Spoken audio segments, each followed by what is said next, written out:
Like a therapeutic hot tub, Tower of Time requires an adjustment period in order to settle into. But once that is passed, what is left is a comfortable and soothing experience. By deciding to forego some contemporary conventions of the genre, there will be those that overlook the title as it won't fall into what has become expectation of the modern gaming landscape. But fans of the old school mentality of RPGs should not pass it by. The game is set in a time where the world is dying. People are struggling to fight the elements, and crops are drying up, cutting off access to healthy food supplies. The central character feels unexplained forces pulling him back to a town from his youth that resides on the edge of the known human world.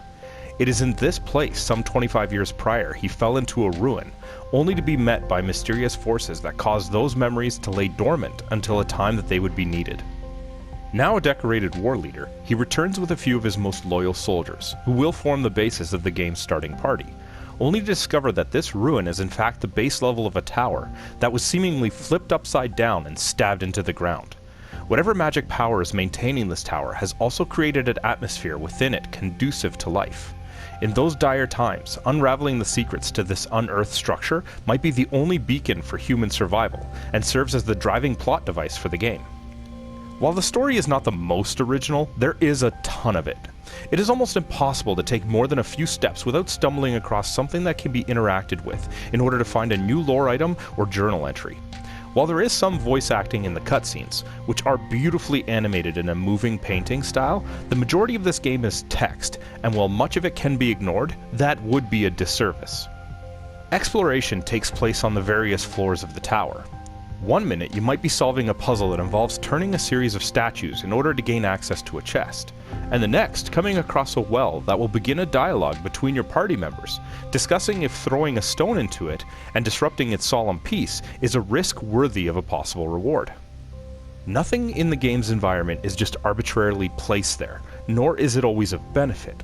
For example, there are a series of fountains in the game that, when interacted with, will grant a selected party member a permanent stat change. Pay attention, however, to the circumstances surrounding an individual fountain, because there is a chance that a subtle warning could be missed, and rather than a benefit, we'll see the character take a small hit to a stat for the rest of the game. Luckily, with all of these potential interactions, the game does a great job of making it very easy to not get lost. The map system will mark any area you find with one of these activities, so that if you have to move forward to discover an item or ability needed to solve them, you will always have a point of reference on where to return.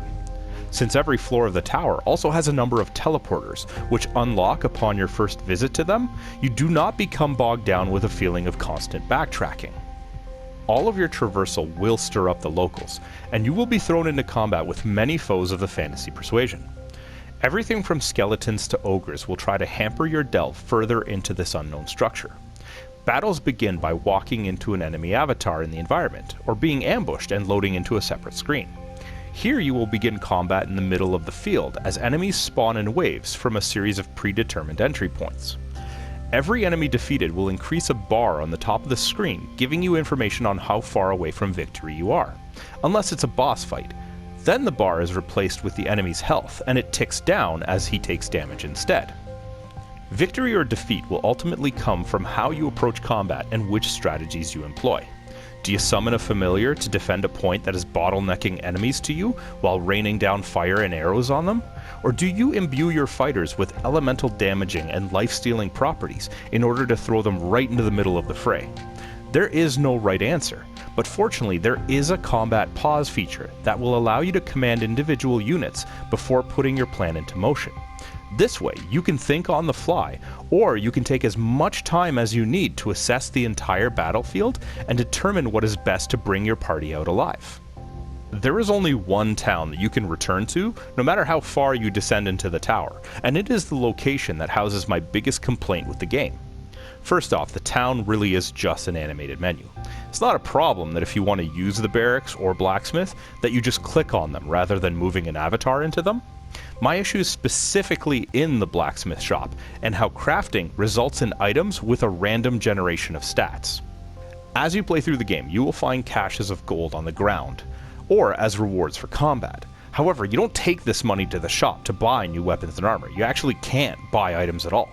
The gear you obtain at the shop is by crafting it using gems accumulated through similar sources as the gold, as well as by dismantling old items. The color of the gem is directly related to the quality of the item. So if you have a couple of green items that you no longer need, you can break them down and use the resulting green gems to craft a new piece of green gear. That makes sense to me. However, while you can choose for that item to be a one-handed crossbow for your archer, you can't select the stats. So if you were hoping for that item with mana regen, but you get a plus to base speed, you're just out of luck. There is no shortage of loot in the game, but never will a random generation system be viewed as desirable. You might then be asking what the previously mentioned gold does then. Well, it is used to level your characters, or rather pay for their training. Amongst all of the lore books and scrolls for unlocking enchantments in the game, there are also often blueprints that can be collected. These will allow you to upgrade the structures in town and increase the associated character's max level ceiling, provided you also have the gold to then train in those levels. This will then provide you with a number of stat and ability points to customize that party member with.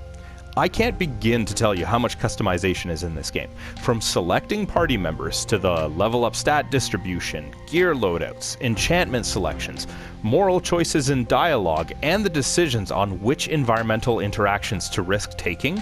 This is some of the most freedom I've ever seen in a game that is not of the contemporary open world design. In the very best sense of the statement, Tower of Time is a game that requires a commitment to really dive into and explore all that it has to offer. It is a bit of a slower game, but that doesn't mean that it's bad pacing, just that it wants you to become absorbed in it. It isn't for everyone, but those people who enjoy a rich, lengthy RPG that requires as much put into it as is gotten out of it, Tower of Time is a must play. I give Tower of Time an 8 out of 10. Hey, did you like that video? If you did, be sure to let us know by clicking the like button and leaving a comment. If you want to be first in line for any new content, be sure to subscribe to our channel and then hit up our Facebook page. The link's in the description below to see what's coming up next.